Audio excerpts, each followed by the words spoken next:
affecting people in the U.S., and of course many do have concerns. And joining us to talk about potential security issues here is our security expert, Michael Rozin. Thanks for coming in, Michael. Thanks for having me. So first, the thoughts just on what happens here, the concerns you have after seeing what happened a couple days ago and what happened today. First of all, I want to say that my thoughts and prayers go to the victims and the families of this horrendous attack. This was a very spectacular incident, one of the most spectacular terrorist attacks that we have seen in Europe and in the West since 9/11, since the Madrid bombings and London bombings. The ease the way it was executed and the effect, the attention it gathered is concerning. It's those factors that terrorist groups as well as homegrown individuals look for and might view that as another motivator to carry similar attacks that can draw just as much attention and can be executed as simple as this attack was. We've heard that the Kalachi brothers were on the radar of local authorities. One even spent time in prison for terroristic acts.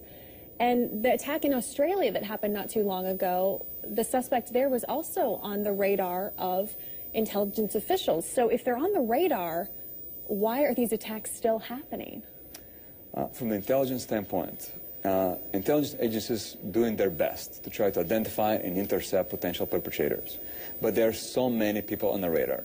And intelligence agencies, to an extent, sometimes are overwhelmed. To be able to manage every single case to that level of detail it requires a lot of resources that it's simply not available and it's not possible. Intelligence is limited often in what can really tangibly do every single time. Should we be worried here in the United States that an attack like this could happen? I mean, similar events have happened, but like this exactly with so many people. Terrorists tend to replicate their tactics. They tend to replicate successful attacks. And this attack that we have seen in France somewhat resembles the methods used, the tactics used in Mumbai, India.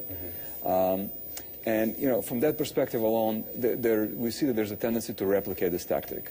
The ease the way this attack was carried out and the attention gathered is something that people within the United States, potentially homegrown, not connected individuals, could consider and see it as a motivation. All right, Michael Rozin, thanks for coming in and talking with us and sharing your expertise with us. Thank you. Thanks, Michael.